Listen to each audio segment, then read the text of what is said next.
નમસ્તે કર્મચારી મિત્રો, અહીંયા કર્મયોગી પોર્ટલ પર નીલ સબમિશન કેવી રીતે કરવું, ફાઇનલ સબમિશન કેવી રીતે કરવું તેમજ પ્રિન્ટ કેવી રીતે કાઢવી જેવા અમુક પ્રશ્નોનું અહીંયા સોલ્યુશન કરવાનો પ્રયત્ન કરવામાં આવેલ છે, જેમાં તમને પ્રશ્નોની માહિતી મળી રહે તેવી આશા છે.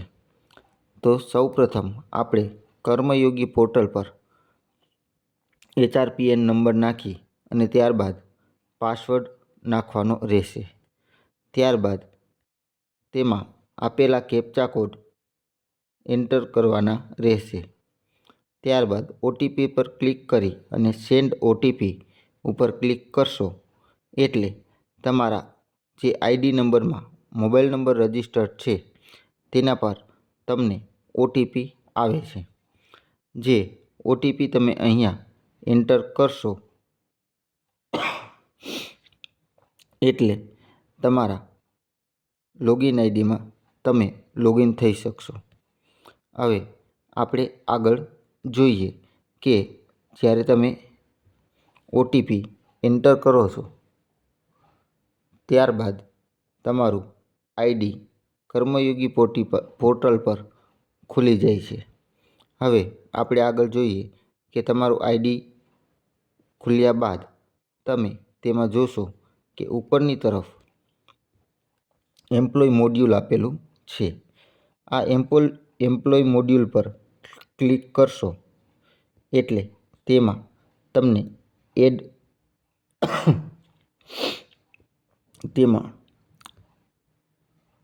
આગળ તમને એન્યુઅલ પ્રોપર્ટી એવું જોવા મળશે, જેમાં તમે એડ એપ્રુવલ પ્રોપર્ટી પર ક્લિક કરી અને આગળ વધશો ત્યારબાદ તમને જે તમારી પ્રોપર્ટીની વિગત નાખેલી હશે તે તમને અહીંયા તેની ડિટેલ બતાવશે.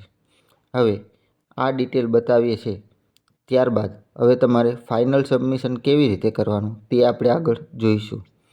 જેમાં નીચેની તરફ તમે જોશો કે તમારી એન્યુઅલ ઇન્કમ એટલે કે વાર્ષિક આવક કેટલી છે તે તમારે અહીંયા નાખવાની રહે છે. એટલે તમારી 12 મહિનાની વાર્ષિક આવક જે છે તે તમારે અહીંયા નીચેના ખાનામાં નાખવાની છે. આગળ જોઈએ કે તેમાં પછી બીજું ખાનું છે લેટેસ્ટ APR સબમિશન કોમેન્ટ, જેમાં તમે જો તમારા નામે કોઈ પણ પ્રોપર્ટી ન હોય તો તમે તેમાં નીલ લખી અને એડ ટુ લિસ્ટ પર ક્લિક કરશો એટલે તમે જે કોમેન્ટ લખેલી હશે નીલ લખીને તે સબમિટ થશે. એટલે જો તમારા નામે કોઈ પ્રોપર્ટી ન હોય તો તમારી વાર્ષિક આવક અને નીચેના કોમેન્ટવાળા બોક્સમાં નીલ લખી અને સબમિટ કરશો એટલે તમારી કર્મયોગી પોર્ટલ પર સબમિશન થઈ ગયેલું છે. હવે જો તમે અન્ય કોઈ પ્રોપર્ટી અહીંયા નાખેલી હોય તો તમારે અહીંયા વાર્ષિક આવક પછી તમારે કોમેન્ટમાં તમારી કચેરીનું નામ અથવા તમારા જિલ્લાનું નામ કે એ કોમેન્ટ લખવાની રહેશે. ત્યારબાદ એડ ટુ લિસ્ટમાં જઈ અને પછી નીચે સબમિશન પર ક્લિક કરવાનું રહેશે. હવે અહીંયા તમે જોઈ શકશો કે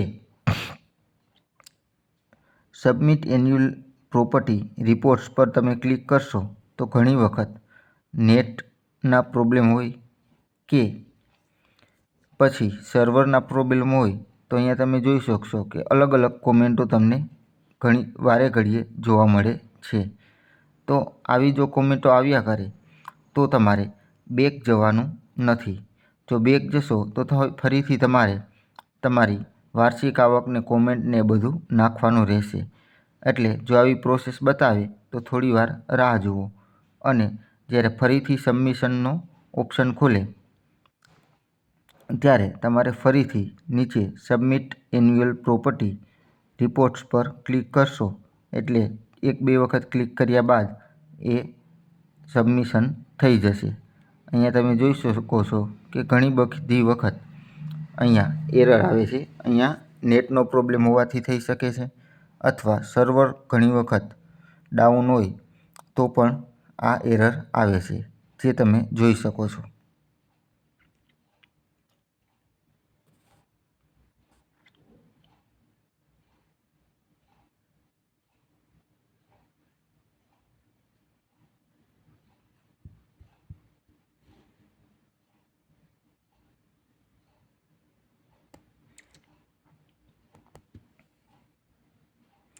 હવે જ્યારે સબમિશન થઈ જશે ત્યારબાદ તમે પાછા મોડ્યુલમાં જઈ અને તેમાંથી તમારે એડ એન્યુઅલી પ્રોપર્ટી રિટર્નની નીચે ડાઉનલોડ એપીઆર સ્ટેટમેન્ટ એવું લખેલું આવે છે.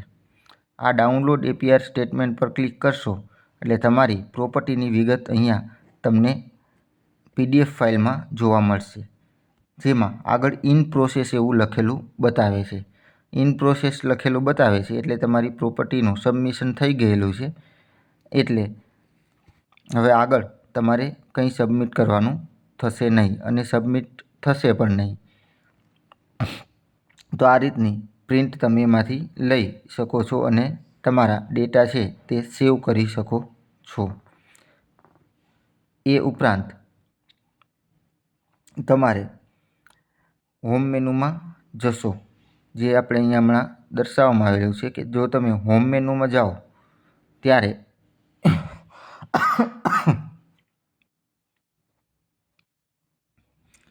હોમ મેનુમાં જઈ અને માય ટાસ્કમાં જશો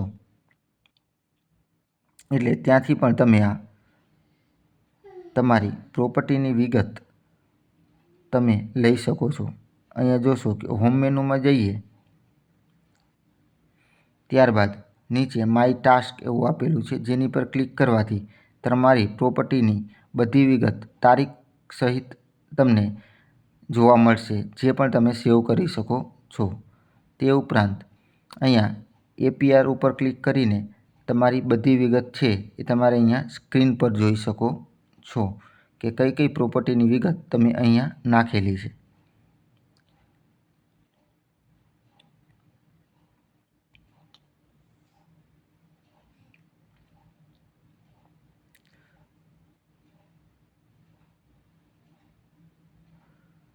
હવે ફરીથી હોમ મેનુ પર જઈએ અને તેમાં તમે માય ટાસ્ક પર જશો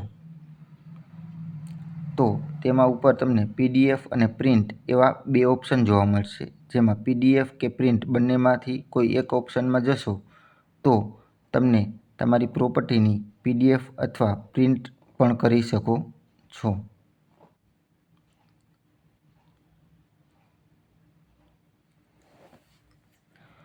તો કર્મચારી મિત્રો, તમને આ બધા પ્રશ્નોનું સોલ્યુશન મળી રહે તે માટે આ વિડીયો બનાવવામાં આવેલો છે.